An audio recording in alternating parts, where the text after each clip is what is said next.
वर्ष 2014 में शुरू किया था और वो एक ऐसी हमारी पहलकदमी थी कि लोग बहुत निराश थे। कहते थे रेलवे का काम है। विधायक तक के जो चुनाव लड़ने के लिए 6-6 बार यहाँ प्रैक्टिस कर चुके थे, वो भी उस मुद्दे को छेड़ने से डरते थे। पूरा नहीं होगा, गले में माला पड़ जाएगी और श्रेय मिलना बहुत मुश्किल है। तो हमने वो शुरू किया और सिर्फ उसमें एक ही चीज़ हमने रखी कि जन सहयोग से चलाना है।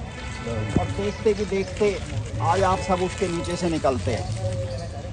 यूनिवर्सिटी बनाओ अभियान दो बड़े नेताओं की, मुख्यमंत्री उस समय के जो थे और यहाँ के जो प्रेजेंट मंत्री थे उस समय के, उनके बीच रस्साकसी शुरू हो गई और वो एक दूसरे के आड़ लेकर के कहने लगे, बोला जी उस नाम पे वो बनवाना चाहता है, वो कहता है उस नाम से। हमने एक मुहिम शुरू करी नेहरू पार्क में, यूनिवर्सिटी बनाओ अभियान।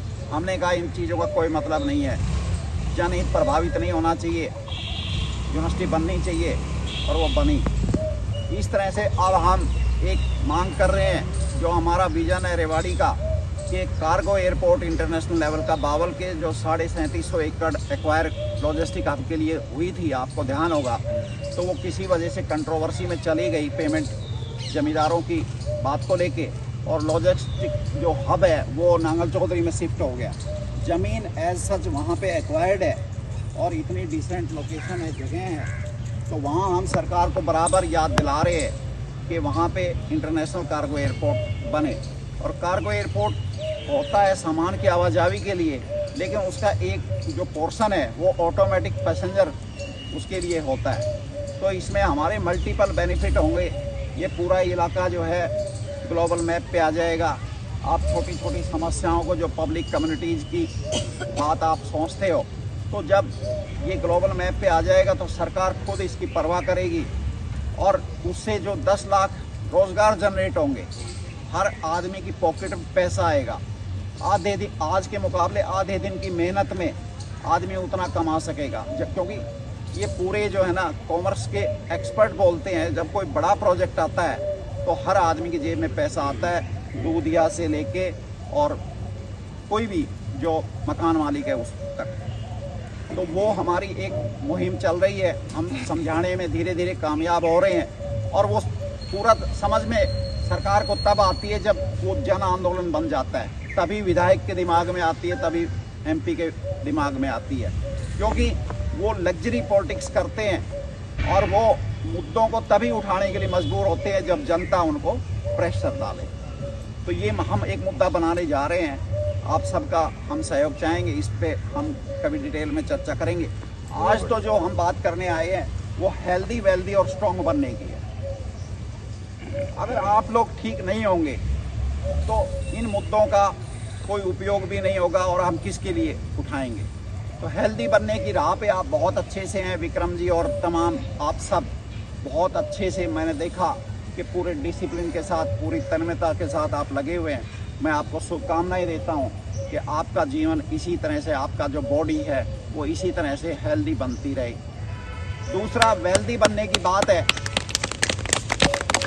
साथियों, हेल्दी आप बनना चाहते हैं, लेकिन वेल्दी बने बगैर आप हेल्दी नहीं रह सकते। इस चीज़ को हमेशा आप ध्यान रखिए। आर्थिक ज़माना है, यदि जेब में पैसा नहीं होगा तो आप अच्छी चीज़ें, अच्छे न्यूट्रिएंट, अच्छी सब्जियां, अच्छे फल टाइम टाइम पे अपने शरीर का जो भी ट्रीटमेंट है वो नहीं करा पाएंगे। वो लगातार इन्फ्लेशन के कई गुना रेट से बढ़ रहा है खर्चा।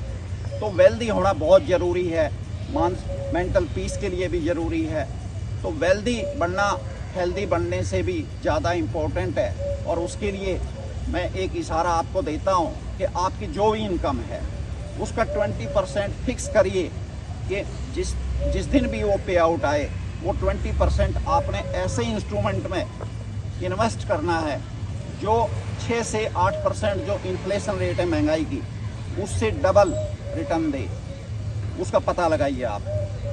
बैंक में मत रखिए पैसे को, बैंक में वही पैसा रखिए जो तुरंत आप जाएं और जितनी ज़रूरत हो एटीएम से निकाल सकें। और जो सरप्लस मनी है उसको ऐसी जगह पे अपना पैसे को लगाइए दिन और रात, जो आपके लिए ग्रोथ देने का काम करे। बैंक भी तो यही करता है।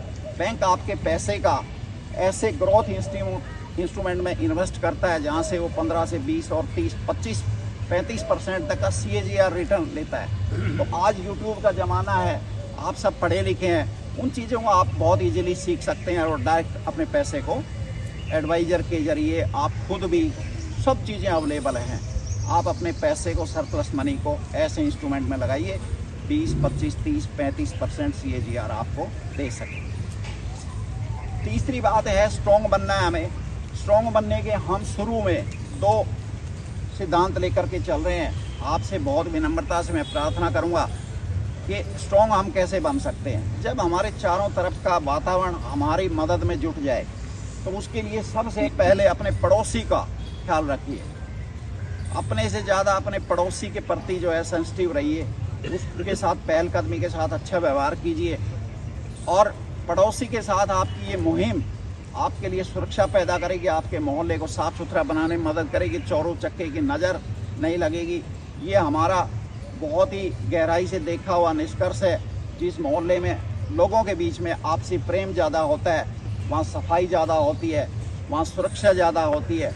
वहाँ जो है कोई भी मुसीबत किसी परिवार में आती है तो वो मुसीबत आती है, लेकिन चली भी उतनी तेज़ रफ्तार से जाती है।